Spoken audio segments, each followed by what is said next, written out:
नमस्कार विद्यार्थी मित्रांनो, मी प्राध्यापक Borgude Jyoti, K K. Arts, commerce, science and computer science college, Kakasaheb Nagar, Ranwad. मी आज आपण एफ-वाय-बी-ए इंडियन इकॉनॉमिक्स इन्व्हायर्नमेंट या विषयातील बँक म्हणजे काय, बँकेची कार्य स्पष्ट करा या पॉइंटचा अभ्यास करणार आहोत. बँक म्हणजे काय आणि त्याची कार्य कोणती कोणती आहे याचा सविस्तरपणे अभ्यास आपण या पॉइंटद्वारे करणार आहोत. ती बँक म्हणजे काय? बँक म्हणजे अशी संस्था की जी पैसे सुरक्षित ठेवते व ग्राहकांच्या आदेशानुसार परत करते. Next definition. बँक बँक म्हणजे ठेवी स्वीकारणे व कर्ज देणे अशी सेवा उपलब्ध करून देणारी संस्था म्हणजे बँक होय. यावरनं आपल्याला बँकेची दोन्ही पण डेफिनेशन्स बघता बँक म्हणजे बँकेची प्रामुख्याने ठेवी स्वीकारणे आणि कर्ज उपलब्ध करून देणे हे बँकेचे काय असते प्रमुख वैशिष्ट्ये दिसून येते. या वैशिष्ट्यावरूनच बँकेची विविध कार्य स्पष्ट होत असतात. कारण ठेवी स्वीकारणे आणि कर्ज देणे यामुळेच बँकेची काय होत असते पतनिर्मिती होत असते आणि यावरूनच बँकेची कार्य स्पष्ट होत असतात. यावरनं बँकेची प्राथमिक कार्ये आणि दुय्यम कार्ये कोणती कोणती आहेत ते आपल्याला बघायची.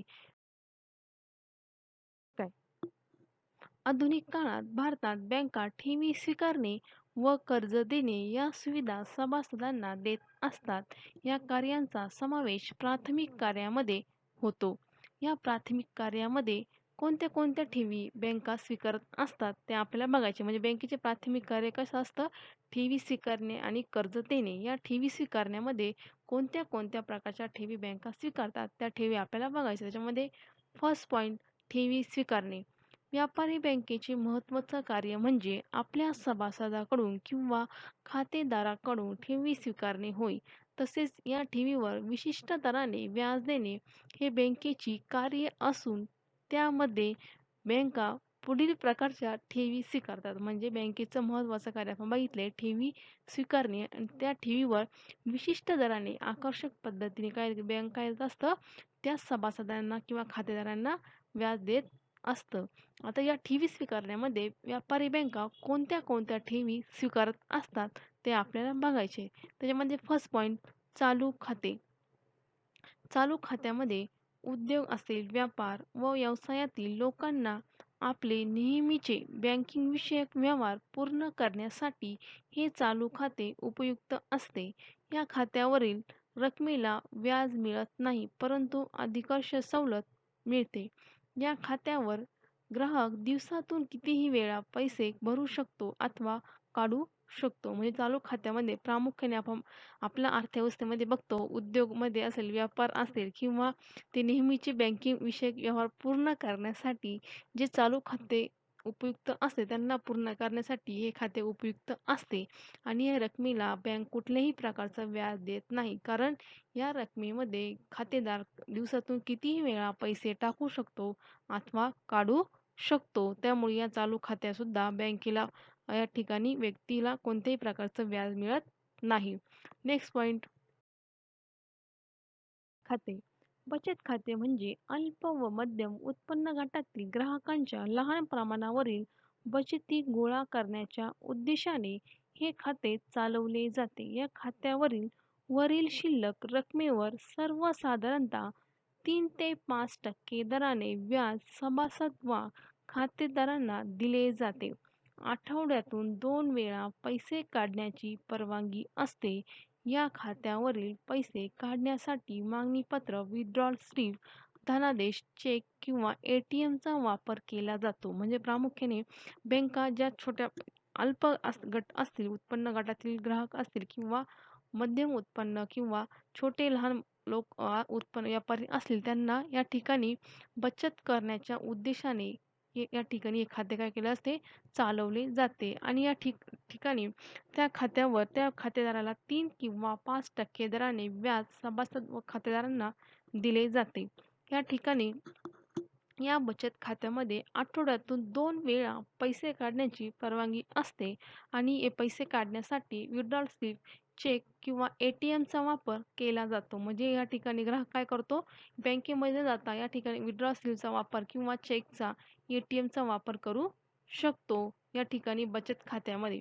नेक्स्ट पॉइंट मुदत ठेव खाते. मुदत ठेव खाते म्हणजे फिक्स्ड डिपॉझिट अकाउंट. या प्रकारच्या खात्यावर सर्वसाधारणपणे 3 महिने ते 5 वर्ष किंवा 10 वर्ष मुदतीपूर्व ठेवी स्वीकारल्या जातात. या ठेवीवर सर्वसाधारण 7 ते 10% दराने व्याज दिले जाते. मुदत संपल्यानंतर व्याजासह ठेव परत दिली जाते. मुदतपूर्व ठेव परत घेतल्यास व्याजदर कमी केला जातो. म्हणजे या ठिकाणी मुदत ठेव खात्यामध्ये फिक्स्ड डिपॉझिट खात्यामध्ये एखाद्या खात्यावर खातेदार आपली ठेव काही कालावधीसाठी निश्चित करत असतो. त्या ठिकाणी सपोज एखाद्या व्यक्तीने 5 किंवा 10 वर्षाची या ठिकाणी ठेवी स्वीकारलेली बँकेमध्ये ठेव दिलेली असते आणि या ठिकाणी ती जेव्हा कालावधी संपतो त्या ठिकाणी त्या व्यक्तीला 7 ते 10% दराने या ठिकाणी बँक काय करते व्याज देत असते. परंतु तर ज्या व्यक्तीने मुदती संपण्या अगोदरच ती जर रक्कम काढली तर त्या ठिकाणी त्या व्यक्तीला कमी प्रमाणात व्याज हे दिलं जातं. म्हणून मुदत ठेव खात्यामध्ये जर कालावधी संपण्याच्या त्या दिवशी काढले तर त्या ठिकाणी त्या व्यक्तीला विशिष्ट दराने व्याज हे दिले जाते. नेक्स्ट पॉइंट, आवर्ती ठेव खाते. सर्वसामान्यतः या प्रकारचे खाते पगारदार, किरकोळ व्यापारी, फिरते विक्रेते, रोजंदारीवरील कारागीर इत्यादींसाठी उपयुक्त खाते आहे. या खात्यावर विशिष्ट मुदतीकरता उदाहरणार्थ 1, 3, 5, 7 व 10 वर्ष मुदतीकरता अशी खाती सुरू करता येतात. या खात्यावर व्याजासह जास्तीत जास्त 1 लाख रुपये ठेव म्हणून ठेवता येते. या ठेवीवर कर्ज काढता येत नाही. म्हणजे सर्वसामान्यतः हे खाते कोणासाठी उपयुक्त असते? जे किरकोळ व्यापारी असतील किंवा फिरते किंवा रोजगार कारागीर असतील यासाठी खाते उपयुक्त असते आणि यासाठी ते मुदतीकरता 1, 3, 5 असेल किंवा 7, 10 वर्ष मुदतीकरता ही खाती सुरू करता येतात आणि या खात्यावर कमीत कमी किंवा जास्तीत जास्त 1 लाख रुपये ठेव म्हणून ठेवता येते आणि या रकमेवर कुठल्याही प्रकारचं कर्ज काढता येत नाही. नेक्स्ट पॉइंट, तर ठेव खाते. समाजातील गरीब व दारिद्र्य रेषेखालील लोकांना बचतीची सवय लागावी म्हणून व्यापारी बँका विविध प्रकारची ठेवी, उदाहरणार्थ पिग्मी ठेव असेल, शुभमंगल ठेव असेल, शैक्षणिक ठेव असेल किंवा लखपती ठेव इत्यादी स्वीकारत असतात व त्यावर आकर्षक व्याजदर दिला जातो. म्हणजे या ठिकाणी गरीब किंवा दारिद्र्य रेषेखालील लोक आपल्या जे फ्युचरचा प्लॅनिंग करण्यासाठी सेव्हिंग म्हणून काही ठेव ठेवत असतात आणि त्यामध्ये काही ठेवी असते त्या आपल्याला व्यक्तीच्या मुलांच्या किंवा घराच्या फ्युचरसाठी या ठिकाणी सेव्हिंग करून विविध ठेवीमध्ये गुंतवणूक करत असतात. म्हणजे त्यामध्ये त्या ठिकाणी बँक विविध प्रकारच्या आकर्षक त्यावर व्याज दिला जातो. या अशा प्रकारे थोडक्यात वरील विविध प्रकारच्या ठेवी स्वीकारणे हे व्यापारी बँकाचे प्रमुख कार्य दिसून येते. आता व्यापारी बँकेचे प्राथमिक कार्यामध्ये ठेवी स्वीकारणे आणि कोणत्या कोणत्या ठेवी स्वीकारतात ते आपण बघितले. आता त्यामध्ये प्राथमिक कार्यामध्ये कर्ज देणे आणि कर्जामध्ये कोणत्या कोणत्या प्रकारचे कर्ज बँका देतात ते आपल्याला अभ्यासाचे आहे. त्यामध्ये पहिला पॉइंट, कर्ज. कर्ज म्हणजे भारतीय व्यापारी बँका विविध कंपन्यांचे शेअर्स, सरकारी कर्ज, रोखे, विकास रोखे, चल व अचल मालमत्ता इत्यादी तारणावर सुयोग्य व्यक्तीस विशिष्ट कारणांसाठी विशिष्ट कालावधीसाठी ठराविक रक्कम कर्ज म्हणून देतात. याला साधे कर्ज असे देखील म्हटले जाते. सर्वसाधारणतः हे कर्ज तारण वस्तूंच्या 70 ते 80% पर्यंत मंजूर केले जाते. म्हणजे ज्या भारतातील व्यापारी बँका असतील ते काय करतात, शेअर्स किंवा गुंतवणूक करण्यासाठी या ठिकाणी विशिष्ट कालावधीसाठी आपल्या तारण वस्तूवर त्या ठिकाणी कर्ज मंजूर करतात आणि बँक त्याला 70 ते 80% पर्यंत कर्ज मंजूर करत असते. नेक्स्ट पॉइंट, रोख कर्ज म्हणजे सर्वसाधारण सभासद, शेतकरी, व्यापारी, उद्योजक, व्यावसायिक इत्यादी भांडवलाची गरज पूर्ण करण्यासाठी तारण मालमत्तेवर 50 ते 75% रोख साधे कर्ज मंजूर केले जाते.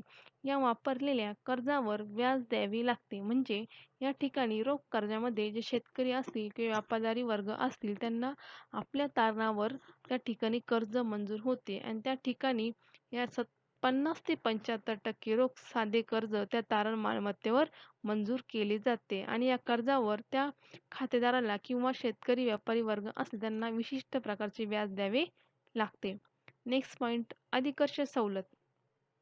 व्यापारी बँकांकडे चालू खाते असलेल्या योग्य व पात्र खातेदारांना अधिकर्ष सवलतीचा फायदा घेता येतो. शेअर्स, कर्ज रोखी, विमा पॉलिसी इत्यादी वैयक्तिक पातळीवर अधिकर्ष सवलत मंजूर केली जाते. अधिकर्ष सवलतीची मुदत अल्प काळासाठी असते व ती रक्कम कालावधीनुसार व्याजाची आकारणी केली जाते. म्हणजे अधिकर्ष सवलतीमध्ये एखाद्या बँकेच्या खातेदारामध्ये एखादा खातेदार आपल्या जे सेव्हिंग केलेली असते त्या सेव्हिंगच्या पेक्षा तो बँकेकडे कर्ज मागू शकतो. म्हणजे त्या ठिकाणी ती व्यक्ती त्या ठिकाणी चालू खात्यामध्ये किंवा सेव्हिंग केलेली असायला हवी. म्हणजे त्या व्यक्तीला अधिकर्ष सवलतीमध्ये बँक काय करते, काही कालावधीसाठी निश्चित रक्कम कर्ज म्हणून मंजूर करते आणि ती कालावधी संपल्यानंतर ती व्यक्ती किंवा खातेदार कालावधीच्या संपण्याच्या अगोदर ते व्याजासह ती रक्कम अधिकर्ष सवलतीमध्ये पुन्हा बँकेस पुन्हा देऊन टाकते. त्यास काय म्हणतात, अधिकर्ष सवलत असे म्हणतात. आणि त्या ठिकाणी अधिकर्ष सवलतीमध्ये त्या खातेदाराला विशिष्ट प्रकारची बँक काय करते, व्याज आकारणी करत असते.